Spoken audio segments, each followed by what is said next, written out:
Hi, and welcome to The Wellness of Being. I'm your host, Brad Poirier. Have you ever found that you have roadblocks, mental roadblocks in your life and can't move forward? Do you have things that, you need to feel like have more confidence or be more empowered? Well, that's what we're going to talk about today with my guest, Dana Ferrand. So welcome, Dana, to the show. Thanks, Brad. I'm really excited to be here.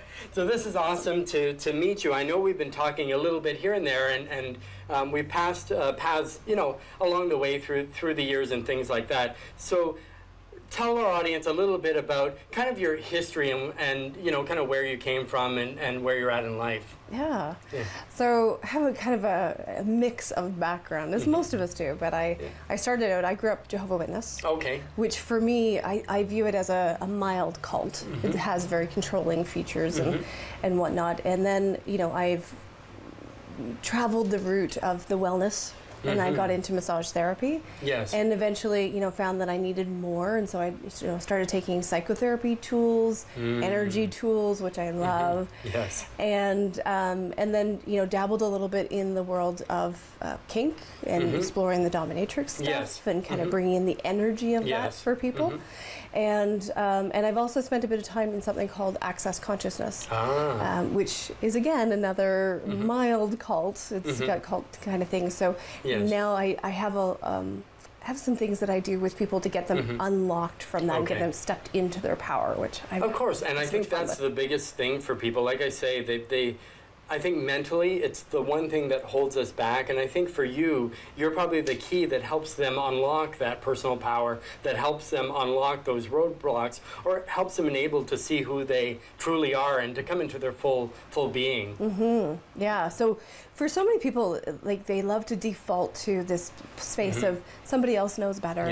Yes. Defaulting to an expert and not trusting their own knowing, their own path. And that's a big part of what I do, is to get people to, start to check in with, what do you know? Yes. Right? And how do you know what you know? Right? Yeah. Because until you have that, then you can't start to ask questions about different things and explore different aspects. Do you find that people have a lot of, or they like to live in, I should say, like this poor me mentality? This is my story. This is the cards I've been dealt. This is my only life. This will never change. It's always going to be like this. I can't do anything else to get out of this situation. But and two, then they also don't take any responsibility either for saying, I made these choices to put me where I'm at. Yeah. And there's that side of it, and then there's the people that take that too far.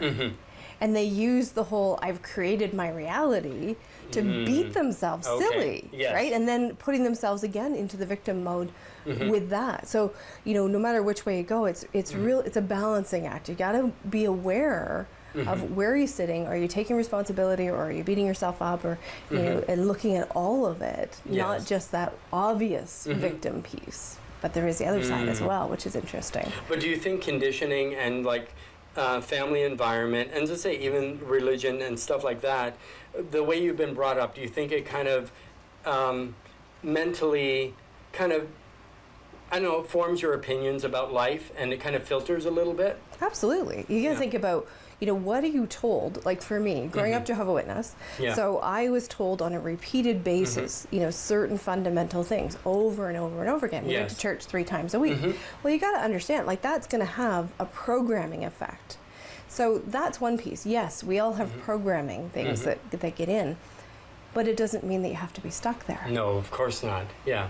So, and that's what I love to, get people beyond what that program is, change the programming, right? But I think it must be exciting when finally somebody gets it and that light bulb goes off and they're like, do you have people weeping in your office? And do you have people not in a bad way, like, oh, what have I done? I'm such a bad person, but just that epiphany that, wow, I didn't have to live life this way. There's something more to life than this. I don't have to be this.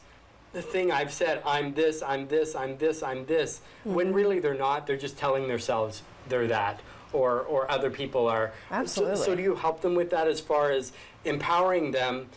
So who would be the main clientele that you would probably, service or serve to? What I love is to work with female entrepreneurs. Okay. Yeah. So for me, that's just, it's a sweet spot. I've done lots of business of my own. Yes. So I have a good understanding there.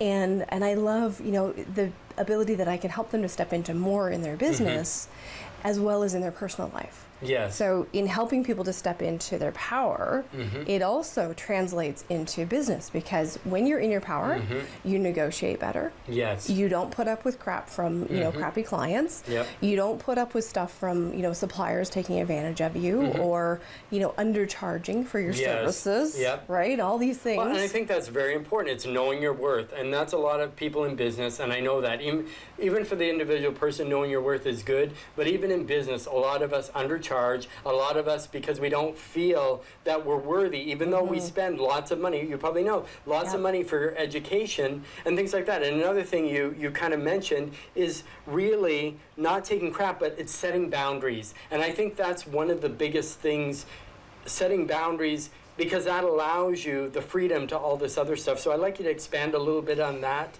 Yeah, and I want to first of all just kind of challenge your point of view about the worthiness piece. Sure. Because I actually have a little bit of a pet peeve with the worthiness. Yeah. It gets under my skin.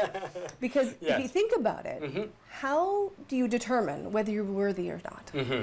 You need to go into judgment. Of course you do. Right? Yes. And so that idea of I'm worthy, I'm worth it, I'm charging what I'm worth, all of those things are judgment statements. Of course they are, yeah. Instead, what I love for people to step into is just, it's like, this is what I need to charge for my business. Yes. Whether it's in order to make the kind of money I want to make, in order to have the lifestyle I want, the freedom, whatever. Sometimes it's just a matter of making a living. That's right, yes. Right? And people wonder why they're run off their feet. It's because they're not charging what they need to, as opposed to what they're worth. Yes.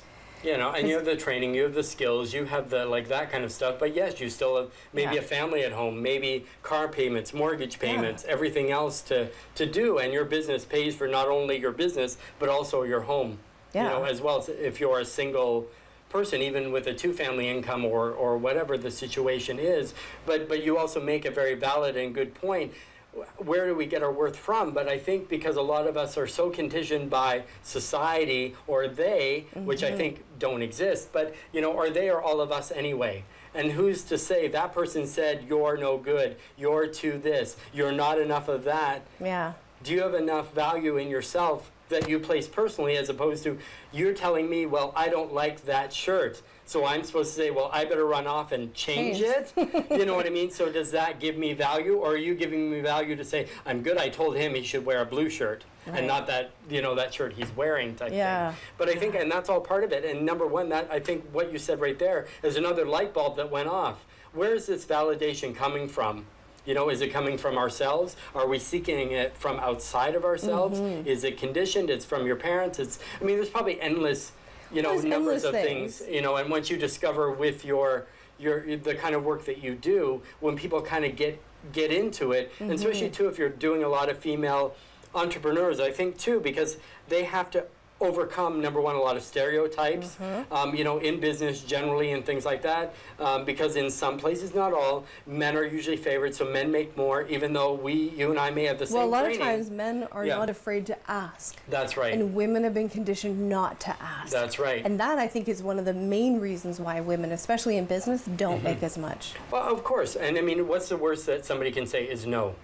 And then at least you tried and now you know it. They may say, yes, I'm sorry, Dana. We knew this from a long time. I'm sorry. Thank goodness you brought it up. We were getting that ready. And then you're thinking, wow, I should have asked sooner. That's usually what it is, right? Oh, I should have asked her more. I should have asked sooner. And I think that's what it is. And I think that's what it is. It's knowing your boundaries as well, knowing what you won't accept and say, I really need to focus on this. And right now I'm going to turn my phone off after 6 o'clock, and I'm not going to answer my emails after 6 o'clock because I have family or I have this and I have that. I'm going to set boundaries. And people are going to be, well, I can't believe she didn't. I sent her a message at 11 o'clock at night. I can't. Why didn't she message me back? You know what I mean? And I think you really need that if you need to balance all the things. And I think that's something you deal with as well, balancing all the different areas out in your life, because I think that's very important, because yes, you can be working hard and working on your financial, but I think if you're too much in one area, there's another area in your life that kind of lacks somewhat. What's your view on that? You know, a lot of it is when we get clear. So, and this is a lot of the work that I do, is to get people, you know, clear of their programming, clear of their self-judgments. When you separate all that stuff out and you get clear of the baggage and you start to, you know, get really present with who you are, then it's not a matter of like, how do I do these things? You will naturally start to feel where that natural rhythm is for you. And so it's not here, right? And that's the big thing I always work with my clients. Get out of this and get down to here, because the brain can only tell you answers that it already knows. That's correct. So when you want to go beyond that, you got to get out of here, right? Well, I think you're right. I think here is a much bigger brain as well. You know, it's energetically, well, you probably know, energetically, and we're on the same wavelength there, that a lot of stuff comes through your heart and not necessarily through your brain, because, I mean, your heart is much more feeling, and it sees things in a different way than your brain does, which tends to be more rational, logical, you know, things like that. And I think that's what it is. I think it's exposing people's paradigms and stuff like that, things that you believe for years that maybe aren't true, you know what I mean, that you think are true, and you act accordingly because we have these filters, and that's how we judge everything else. Absolutely. But even as a kid, who, you know, we're playing ball, you hit a bat, it breaks a window, who broke the... No, not me. Not me. Because people just don't want to be judged. You know what I mean? And things like that. So just, I think that's a big thing. I think it for people is getting over judgment. And like, I don't know if you have something or some advice for the audience to how to break through that. You know what I mean? Rather than just say stop. Don't do that. Don't do that. Dog, it hurts when you do this. Well, don't do it. Right? If it's not working for you, then stop doing it. That's the logical answer. Stop doing it. Yeah. But we know that there's that underlying right stuff that needs to be cleared out. Yes. So in the meantime, what I'd suggest for your viewers is to play with changing your energy state. Okay. Right? Yeah. And so if we live in the space of being expanded out instead of contracted in, it's a lot easier. So let me give you the analogy. Okay. So if we imagine other people's stuff is like Post-it notes. Yes. Okay. You have a choice of contracting in and having walls and shields and bubbles and all that kind of stuff, and that makes you solid like a wall. Yes. Right? Or you can expand out like the wind. Now, how many Post-it notes can you put on the wall? A lot, right? Oh, yes. How many can you put on the wind? Okay, none. It goes on by. So when you want to stay clear of other people's stuff, including their judgments, including their perceptions of you and all this stuff, then the very first thing is to develop the habit of living expanded out instead of contracted in. So let me walk you through it. Sure, yeah. Okay? So for most people, we need to get you in touch with your body. So you just kind of like allow yourself to perceive where your energy is sitting right now. Okay? And then I want you to just let yourself expand out as big as the room. All directions, right? So there's this wonderful energy field. So just the energy flowing out of all you my just limbs allow and it. everything. Just allow it to go out, okay? You just And push just push down any walls or any barriers, and just it'll just float out. Super easy, okay? And then I want you to just allow yourself to be aware of the planet, and allow yourself to expand out as big as the planet. Okay? Yeah. And then we're going to keep going. So as big as the solar system. And just go and just go and just go. And as big as the galaxy, as big as the universe. We're going to go even beyond that, right? Beyond to the multiverse and the beyond-iverse. All the way out to infinite space. And when you function your day-to-day life from being in that infinite space, you're completely aware of everything around you. You're completely aware of what's coming at you, and you're completely aware of what you need to do about it.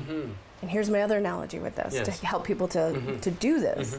It's like if you've ever studied martial arts. Okay? The first thing they tell you is don't ever try to block somebody running at you, right? It's not going to work. I don't care how strong you are, you're never going to block them. But what you do instead is that you move out of the way, you use their energy, and you let them fall, right? That's the piece about expanding out. So when people are throwing all that stuff at you, they got the judgments pelling at you and whatnot, you expand out and you let it just fall. It just goes. So do you find that it takes most people can either get it right away, or most people it does take some work because they have years of programming inside them? I find everybody can perceive it right away. And developing the muscle to keep it in place is a skill. And I always love to recommend to people, it's like, take your phone, because we're attached to the hip at it, right? Pretty much, yeah. It's with us always. Yes. So you take your phone and you set it up so that there's like a half-hour reminder. With some gentle sound, right? You don't want the big quack quack something, but a nice gentle sound. And every time you hear that sound, it's a reminder to expand out. Eventually, it starts to become a habit. Yes. Because you start to notice it. It's like, that feels better to be expanded out. It does. Because I know just doing the exercise, when you're saying take and come in and then expand, I just felt my own self getting a lot lighter, carrying a lot less, but still being very aware. Yes. As well, and things like that. So when so you could see, like the wind, when stuff is coming at you, if you're expanded out, you just flow. Yeah, you can just move out of the way, and dodge the bullets. Where if you're here and you're concentrated, everything gets magnified, and you're like, everything is a huge problem. Meanwhile, in the bigger picture, expanded picture, it may be... It's minuscule. Of course, irrelevant. You know what I mean? For the most part, and things like that. It's just.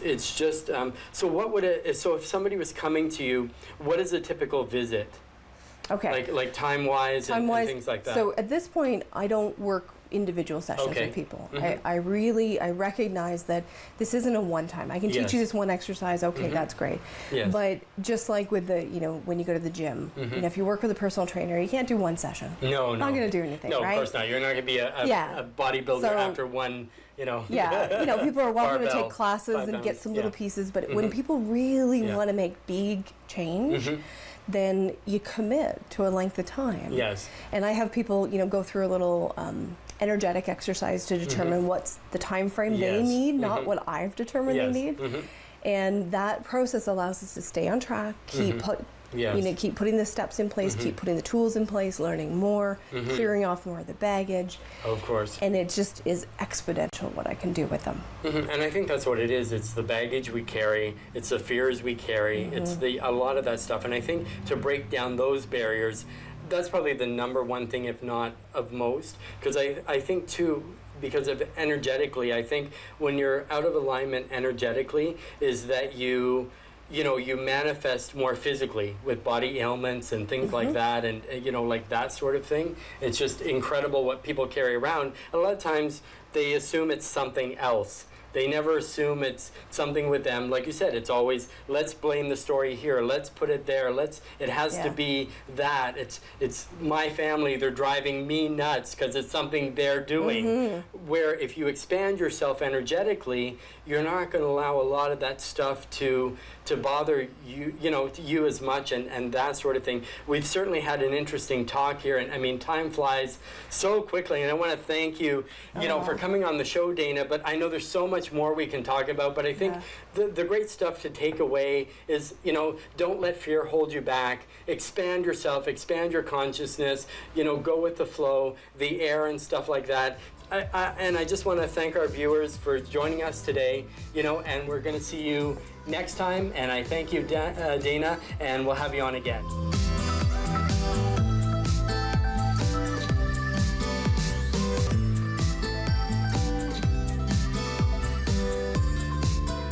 Hi and welcome back. I'm Brad Poirier, your host of The Wellness of Being, here again with Dana Ferrant, and we've been talking about fears, empowerment, and what's really holding you back. So now we're going to continue with something that may be happening to you or someone that you know, but you may not even know it.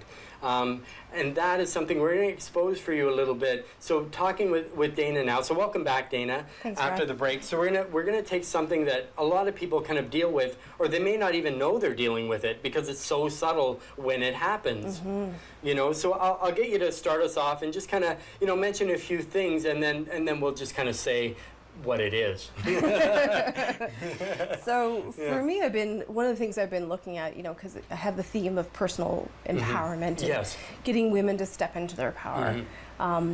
We end up dealing with a certain segment of the population that has what we would call narcissistic personality disorder. And it's a spectrum.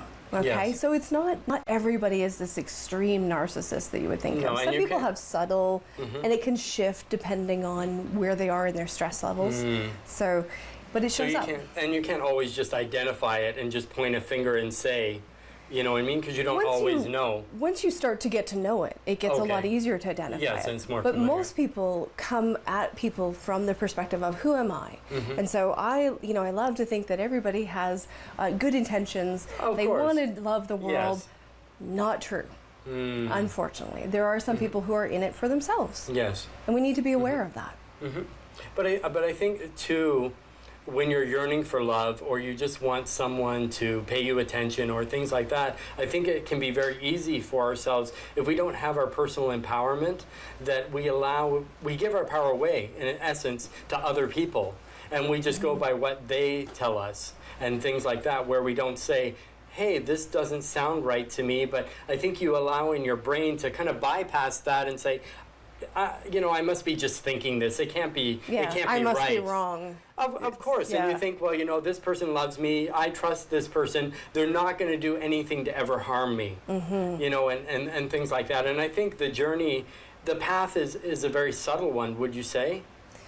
Yeah, I would say for most people, it's first of all starting to understand that that this can happen. That there are people who truly will not have your best interests at heart, and also understanding, I think, that the people who have the leanings towards extreme narcissism, they are kind of hardwired to not accept responsibility. Yes. To the minute that they're challenged and told that they're wrong, they deflect it. They make it about you. Yes. No, it must be you. You misunderstood me, and they'll talk you around in circles until at the end you're like, what? Yeah. Is it me? Is it something I missed? If I'm, you know what I mean? If I'm borderline crazy, I think that's the toughest thing too, because you think it has to be me, because they wouldn't mislead me. They wouldn't lead me astray. Because you wouldn't do that, and so you think that they wouldn't do that. And I think that's the toughest thing for us. We have the golden rule, but I think for a lot of people, I think we're naturally, as human beings, we're naturally accepting, we're naturally trusting, we're naturally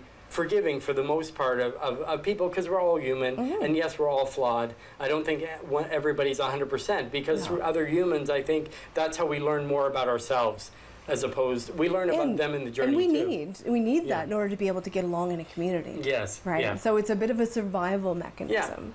But when we take it too far and we block off our awareness of what's really going on, of course, then it becomes a problem, and it's very easy for people to take advantage of that. Of course. Right? Yeah, and I think somebody who's, in essence, it's playing a game. I think for them it is a game, and playing with your emotions, playing with your mind, and in essence they don't really have, I don't want to say consciousness, but because it is a game to them, they do the role, they play what they need to play in order to string you along, and also almost, I think it's almost like an emotional vampire, and they're just zapping on your energy. Absolutely. And that is one of the characteristics of a narcissist, is that they want to feed off of your energy. Yes. So they will do whatever it takes. And they may or may not be cognitively aware that they're doing this, okay? Because there are people who are cognitively aware of manipulating, and they know. And there are those who aren't. Okay. Equally dangerous, okay?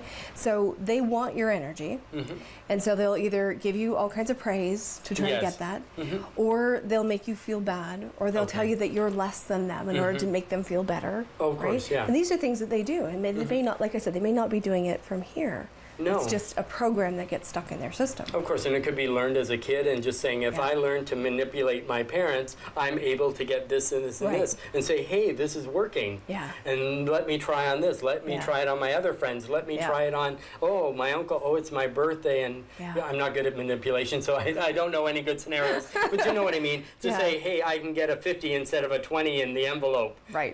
Things like that, and just to make people believe, and that's the same. You create this story about how your life is, and I think that's what happens eventually. So many lies are told that eventually they forget, because I think you would have to be pretty good at remembering everything that you told. Well, see, that's the interesting person. Piece, is that for a narcissist, they don't care whether they're caught in a lie. Oh, okay. Right? Because they're right, and this is the piece I find fascinating. Okay. In their mind, they are right.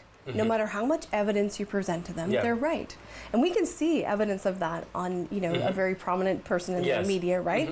No matter how much people, present him with like clips of himself saying that, he'd be like, you misinterpreted. Still denied it. He will deny it. It's whatever he decides in the moment is what he's saying. And I think that's where it switches back to the individual again and say, no, it must be you. You misinterpret my intention. And they're so strong about it, right? They're like, and we're like, oh, wow, he's really, that's utter conviction. I must be wrong. That's right. And then you second guess yourself. You kind of put yourself back a little bit, take yourself down a notch rather than, I believe in me and I know what I see is true. But, and then because I think that's what a lot of people, self-doubt, second guessing, all that kind of stuff. And as I say, because but then I think what they do is also reaffirm that they love you at the same time. You know what I mean? So it's on one hand, it's like, you're wrong about me and what you're thinking is incorrect, but it can't be because I love you. Yeah. You know what I mean? And then I think that's the anchor for a lot of people. Well, they love me, so I need to trust them. They have my best interests. They have, and I think it's just a spiral thing that just tends to go deeper and deeper and deeper and deeper. Yeah. You know what I mean? And I think we've all had in our lives either a personal one or been affected by, if you're not in a relationship, have met someone who is kind of like that. Or it can happen probably anywhere. Anybody could be, that I don't know necessarily if it's congenital, you're kind of born with it, or it's a learned behavior, or it's something that you do out of survival. Or just something like that, or it's just how you're wiring. And there's a whole fascinating study, and psychologists are really looking at it, and there's many factors. Oh, of course, so it's not just one, all of a sudden you just wake up and you get diagnosed in the doctor's office, and here you go, here's your list of prescriptions, and take a round of this for 2 weeks, and you're good to go. Yeah. You know what I mean? Because I know there's probably a lot of people that have their stories of their own situations and things like that, and I mean, anybody to be a survivor of somebody like that, because I guess for some people it can be so intense, because I think once you're kind of locked in, it's very tough to get out of. You know what I mean? It can be, because you can really get locked into that, and that's where the journey of doing the inner work, so that you can separate out what's yours, what's theirs. Yes. And I would say the other big thing I would give to the listeners is that to start to realize that these people are hardwired this way. Yes. And and so what their primary thing is to be right. And if you understand what their motivation is, then you're going to maybe give up the habit of trying to make them wrong or trying to show them where they're wrong. That's the worst thing you can do. Yeah, because of course in public they don't want to be shamed in public, put down in public. No. Outed in public or things like that, or even in private. Called on their behavior. They don't want to be called on anything. No, and that sort of thing, and that's what it is. I think it's tough because it's almost, when you're living that kind of life, you're almost walking on eggshells for the most part. I guess a lot of it depends on your own personality as well. But I think for most, they would probably have a certain type of person that they would target. Absolutely. I would imagine, because they're not going to get somebody with an overly strong personality type that's able just to say, no, I'm not taking your stuff. Like, I'm too strong for that, I'm out of here. Yeah, they love to look for the people-pleasing type people, or what is sometimes referred to as an egoist, which is the opposite of the narcissist.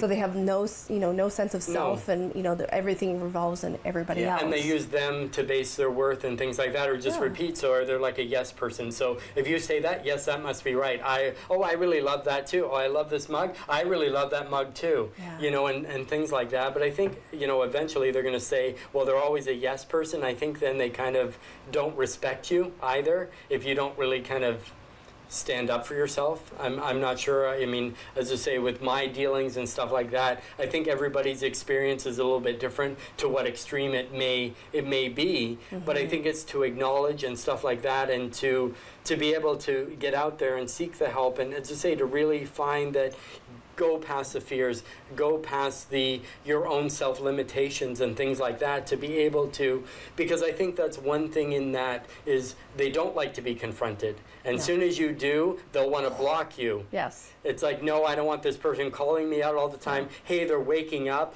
You know what I mean? Then they're not going to be around very long. They're going to make, I think, some kind of excuse. I'm not saying it's in every situation, but the most time, as soon as you start standing up for yourself and they lose and you take some of your ground back, that they're losing ground, so they're going to find somebody else better prey. so to say, and something like that. So, overall in your experience with it, what are your best suggestions? And it's only in your opinion and things like that. Like some signs that people should look for, One of the first things when you first meet somebody who's a narcissist is that they will often be hyper-focused on you, right? And they'll be like, you are the star and the moon, and you are amazing, you are beautiful. When somebody is over the moon about you, let it set off a little warning sign, okay? Because a healthy relationship is not that like big flamboyant thing, right? Yes. It's a deepening connection, but when they instantly think that you're the best and the greatest, that's a warning sign. The other thing, it's that saying that bigger than life enthusiasm, the very charismatic person, the person that seems to have, an overabundance of confidence. Yes. Those are ones to just watch out for, right? Start to kind of question it. You don't assume everything that they say is exactly as it comes out of their mouth. Start to question it. Yes. Right? And so those are the first few things. And then as it progresses, you'll see some of the other pieces start to come out. They may, gaslight other people, put them down, or there'll be little subtle clues. Yeah, so you mentioned something about gaslighting. Can you explain a little bit more about what gaslighting is, or just like a general layman's terms? Yeah. It doesn't have to be highly technical, but just kind of how the process goes and kind of where it came from. So gaslighting is often where people, it's like, I come to you and I say, okay, Brad, I'm really not liking what you're doing here. Okay. This isn't working for me. It's not working for our company. Okay. And you would turn around, if you were a narcissist, you would turn around and you'd be like, immediately pick apart all of my faults. Okay. You'd find a way to make that problem my fault. You wouldn't accept any responsibility for it.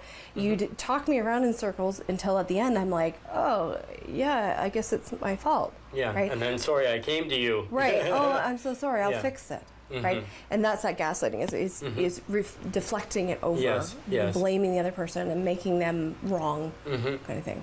So I guess, that's a flag too, once you kind of see that. So it doesn't always have to be a romantic relationship. I know, just going back a little bit in our conversation, lots of people, they want that romantic love. They want to be swept off their feet. They want to be put on a pedestal. They want somebody to gush over them. Yes. And finally it happens, and what? Sort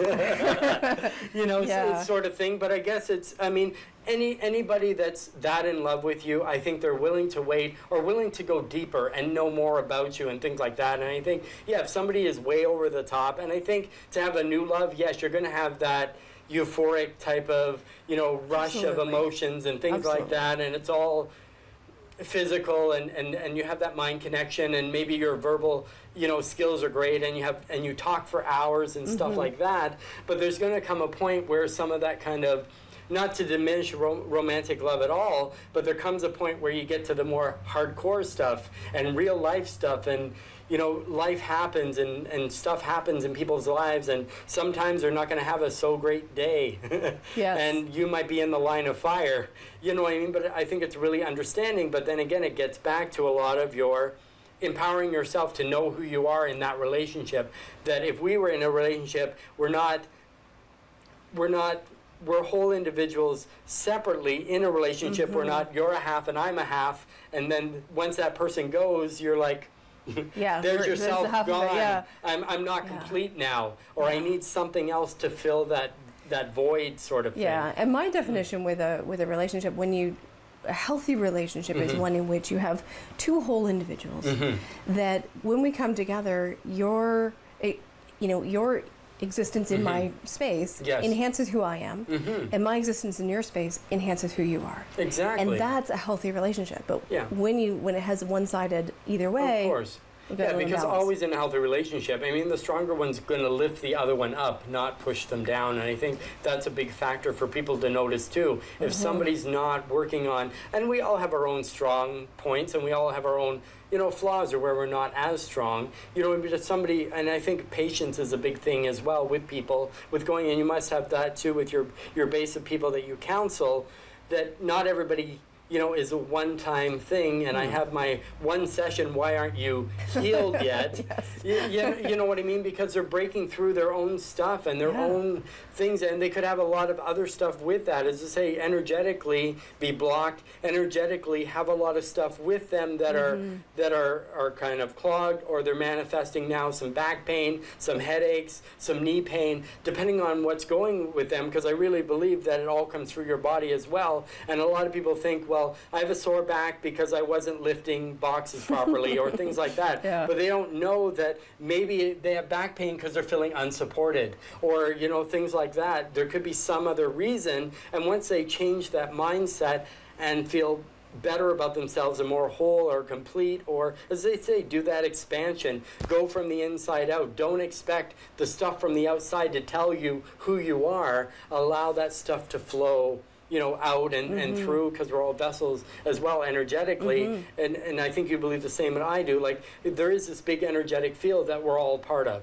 You know what I mean? And why do sometimes ESP or whatever you call it, how come energetically sometimes you feel like you've known this person forever, and other times you're like, I can't stand that person. I've never met them. They've never done anything to me, but I just don't really like them. Same with animals and pets and things like that too. Why is a dog? It could be nice as pie, but the dog is barking like crazy, and things like that. I mean, this is certainly an interesting topic. I imagine that you can go way deeper into, but I think that you have allowed our audience to kind of see the signs and what to be aware of. And yes, romantic love is wonderful, but don't get too caught up in all the stuff. Yes, everybody loves you, but I think first and foremost you need to love yourself more so before you can get it from someone else or even give it to someone else. For sure. You have to have that love there and that sort of thing.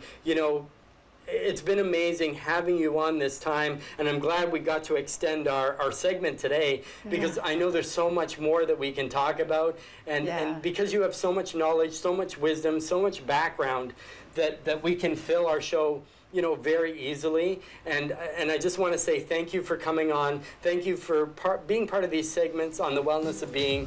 And we're going to be right back after this break with Christine Peacock. So Dana has taken a bite out of life. So we're going to take a bite out of, how's this sound? Carrot cake energy bites with Christine Peacock. So I'll see you after the break.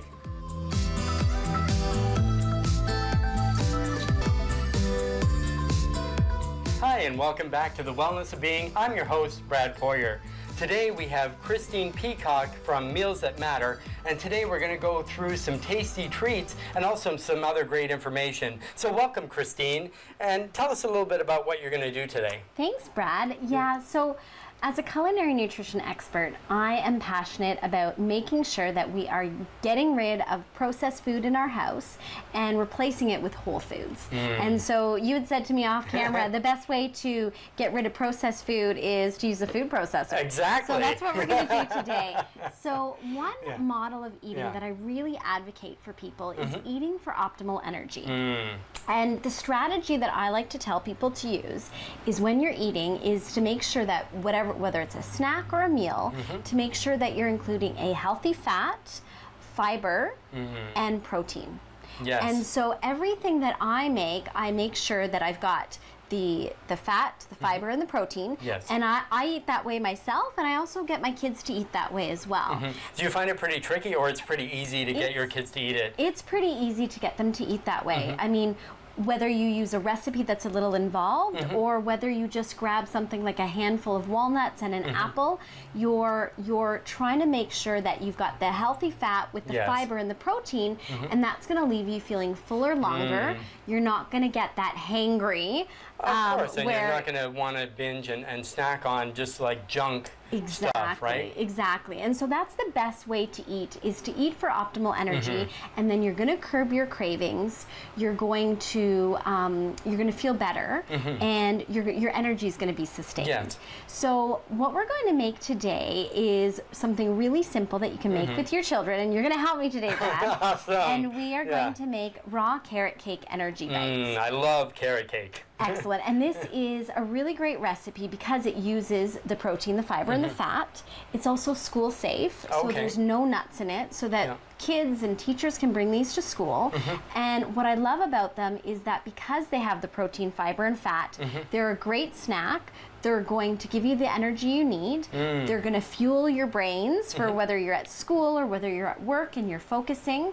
And you've got the fiber to help keep you full as well. Are these little protein energy bites, are they also good for people like at work? Because I know a lot of people, they sit at a desk all day, and around 3 in the afternoon, their energy just dives. Absolutely, yeah. And that's a really important time of day to eat, because around that 3 o'clock mark, your energy from lunch is wearing off. You've still got a few hours to go before dinner time, and instead of sabotaging your dinner by going to the vending machine or stopping at the coffee shop on the way home from work, having something with the protein, the fiber, and the fat is going to keep your energy up. It's going to curb those cravings, and you're not going to give in or sabotage your healthy eating. Of course, and when you're talking fat, you're talking good fat, right? Absolutely, the healthy fats, because they're so good for your brain health, for your digestive health, and for your overall well-being. Yes. Yeah. So this recipe with the raw carrot cakes, I'm going to ask you to help me. Sure, and we're going to go through each of the ingredients. So because these are carrot cake bites, we are going to start off with the carrots here. And we've got a cup of grated carrots, and all you need for this recipe is a good quality food processor. Okay. So that's actually how I prepared the grated carrots, was I grated them in the food processor first. So add a cup of carrots. Okay, so we're gonna put that in right now? Put that in right now. So we'll just sprinkle it we've around. got the cup of carrots there. Yeah, perfect. And these are great little containers as well. I think it makes it easier when you're kind of measuring and things like that. Absolutely. Too. Yeah. So, and you want to go for organic carrots. Anytime you've got a root vegetable like onions or potatoes or carrots, it's best to go organic with that. Okay. Yes. Because if you think about it, those vegetables are in the soil and they're absorbing everything from the soil. Yes. So especially for root vegetables, if you can, try to go organic with that. So the next thing that we're going to add is the dates. Okay. So dates are nature's candy. Now, I want to remind people that dates are a sweetener. They are natural, but they're still a sugar, and they still act in our bodies the same way that a refined sugar does. But the benefit here is that this is whole, so it's got the fiber with it. But just be mindful. I mean, I wouldn't advocate eating like an entire bag of dates, but they're certainly better than a refined sugar. So add those. So we're going to drop these in. So all of them. So you're adding 5 here right now. Yeah, 5 dates. So 5. Yeah. So that's a perfect amount, and that's all you need for this recipe here? For this recipe, yeah. So far we have 1 cup of carrots and 5 dates. Yes, exactly. And I mentioned earlier that this is a school-safe snack, meaning there's no nuts in it. Okay, perfect. So what I've included in this recipe, instead of the nuts, are seeds. So I've got sunflower seeds. So sunflower seeds are a great seed because they've got lots of B vitamins. And B vitamins are great for our mood. So they're a great seed to add into your repertoire. Yeah. And also with these, are these salted, unsalted, raw? I used raw, unsalted ones, just because I like to go for minimally processed as much as possible. Yeah, and I guess adding extra salt and all that kind of stuff, extra salt, extra oils, all that kind of stuff in your food is also not so great for your body, even though it may taste wonderful, but it's not so what your body actually needs. Right, and I'd rather add the salt myself with a sea salt or Himalayan salt, or I would rather add my own oil. Because the whole purpose and the whole point of going to more whole foods and getting rid of the processed food is because we want to get rid of the added big box type of sodium and the big box trans fats that they add to so many processed foods that seem quick and grab and go, like granola bars, but they're the wrong type of fats and they're the wrong type of sodium. So I'd much rather have the control of it over it myself. Of course, and I mean, yes, it's easy to buy a granola bar, but it's also just as easy to make your own. Absolutely. And then you know exactly what's in it. Exactly. You know? And so next I've got coconut oil, and you'll see this coconut oil is getting a little bit runny, but that's just because of the studio lights here.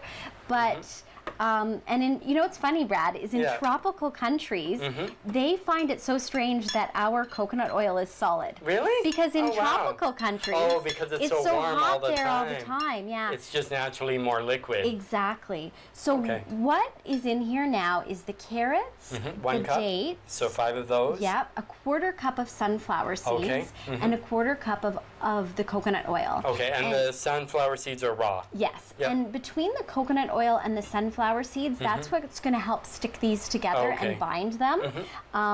And that's also our fat and our protein right there as well. So I think we're going to blitz this right now. Yep. To get it to break down the dates, to get them a little chunkier. And let's see if I can do this backwards. There we go. And this would normally, so if you're making this recipe, this is where you'd normally stop, mix these 4 ingredients first, and then we'll start adding some of the extra things. More. Okay. Yep. So just bear with me with the noise. Yep.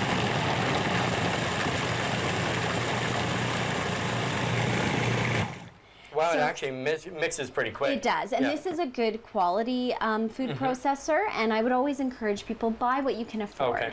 So say if they had a regular blender, Mm-hmm. they could probably still do it, but it may take a little bit longer, or it may be chunkier. I've tried making these in a blender before, and it does get stuck at the bottom. So you can make it, and you really got to scoop it in there, but you can make it.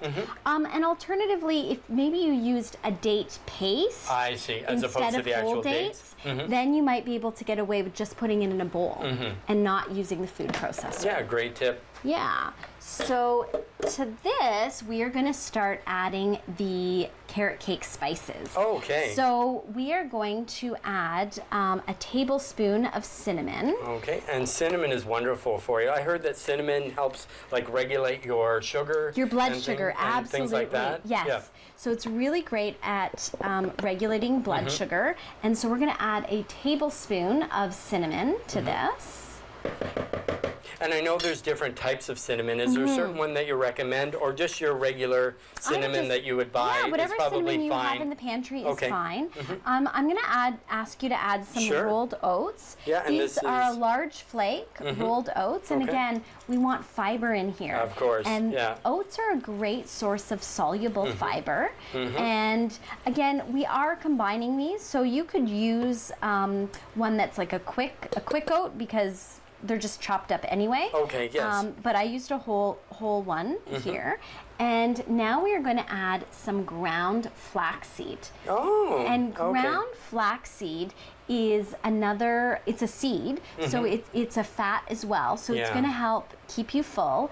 And what I love about flaxseed is that it is great for digestive health. Yeah, you're getting tons of fiber. So with the oats and with the flax itself, yes, you know what I mean, tons and tons of fiber. Absolutely. And now we're going to add to this nutmeg, because of course with a carrot cake you need the nutmeg. Yeah, so nutmeg already reminds me of Christmas, and you put it on your eggnog and stuff like that. Absolutely. You know what I mean? So it's a great. Oh, so how much, Christine, are we using here? So this is a teaspoon of nutmeg, and we used a 1/4 cup of flaxseed.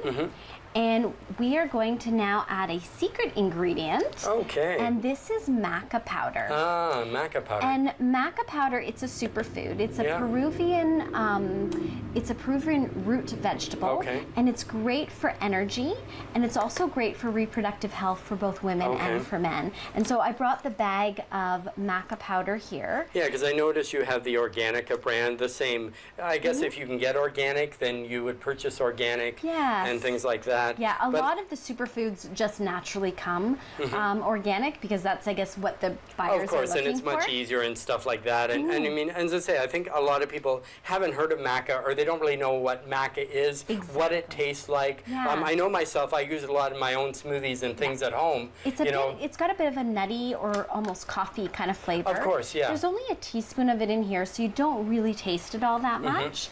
But it is just a nice little addition. And because people don't know what it is, it's a great way to introduce maca powder into your lives. And the last little thing we are going to add is just a little more sweetness with a couple, You like the sweetness. Yeah. So our great Canadian, That's right, the maple syrup, I think everybody loves. Here in Canada, I think it's the tradition, you know what I mean, and stuff like that, that who doesn't love Canadian maple syrup, tapping, the sap from the trees and bringing the kids out and things like that. I mean, I use it a lot of times as an alternative because myself, I don't tend to use a lot of refined sugar at home. Yeah. So for me, it's mostly honey. It's mostly, maple syrup and things like that I use that as well. A whole food Of course. sweetener. Absolutely. Yep. So we've got everything in the food processor now, and we'll just give it one more little blitz here to combine it. Yeah, and if we can go and then just once that's spun there, we can go through the list of ingredients again before we go further. Yeah, so I see how easy it mixes pretty quickly and things like that. It does, and depending how chunky, depending the texture of the bites that you'd like, whether you want it really, like you don't want anything recognizable. Okay. If you have kids who don't want to see carrots, or if you have children who don't want to see the oatmeal, then by all means just blend it up. A little bit more, and it's a great way to hide the vegetables or hide the fiber or hide the, I don't like oatmeal, or I don't like carrots or I don't like. I want to know a little secret here too, Brad, is speaking of smoothies, you could take this exact recipe, add some almond milk, and you have a smoothie. That would be amazing. Yeah, so that would be amazing. And because the soluble fiber's in there with the oatmeal, you're going to be full for breakfast, right? Yeah. So here's breakfast, really. It is. It's a complete meal. I mean, you have your fiber, you have your fats, you have basically everything you need already there. And it's going to give you energy that's going to last through the day. It's not high in sugar, so you're not going to just fall and crash like you normally would if you're just eating a chocolate bar or something like that. Exactly. Yeah, because I already see it. It's almost a little bit like a granola consistency a little bit. It kind of looks like that. So let's just take a peek at this. Sure. And again, if we can go through the ingredients and just kind of what we started off with. So we had a cup of carrots. We had 5 dates. Yes. Yeah, and is it easier if I just kind of do that there, if you want to scoop it out? There we go. And then we can let our viewers know, you should smell this. It's like incredible. It smells like carrot cake, right? It does, exactly like carrot cake. And what I love about this recipe too is that it's no bake. So this is super simple to do with kids. Yep. This is a lot of fun for the kids to do, and this is the part next that the kids love to do, which is rolling the bites into balls. Well, of course, and it's so easy. And as I say, you don't have to worry about preheating your oven. You don't have to worry about if the kids are helping you, that someone may get burnt, and things like that, and or touching a hot tray from the oven and things like that, or trying to find I have 3 little kids, Brad, and they always want to lick the spoon. And unlike something that has raw eggs in it, you don't have to worry about that. Yeah. Yeah. The smell. If the audience could, if you could smell that, it's exactly incredible. Exactly. And so now all we need to do, it's just take about a tablespoon. Okay. Yes. And it's a little warm because of the lights here. Okay, sure. But you just want to form it in your hands. Okay, and just give it a nice roll. So what size? So it's basically with a tablespoon that you're using? Yeah, I used a tablespoon. Why don't you get in there too, Brad? Sure. And just lightly, because of the lights, it is a bit. Okay. It is a bit. So would that be? That's great. Okay, so this is enough on the spoon here. Yeah. So if you take about a tablespoon, I guess put it in your hands, and my hands are clean. I did wash them before the program today, and so basically you're just kind of crushing and molding it together. Yeah, not too hard. Yeah, it has a nice feel and consistency to it. I mean, it doesn't feel.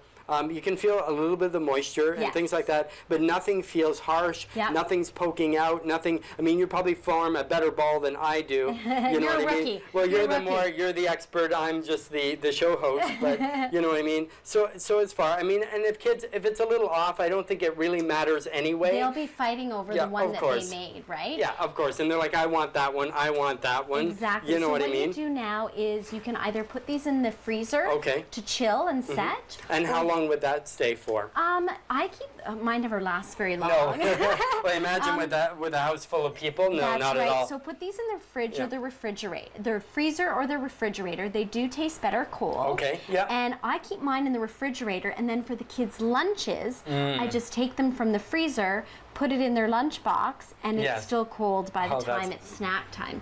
So here, through the magic of television, Wow, we have some finished bites. We've got That's some finished amazing. That's ones. amazing. So if you go from the consistency here, which when you make these, they smell incredible. So you can see how easy it is.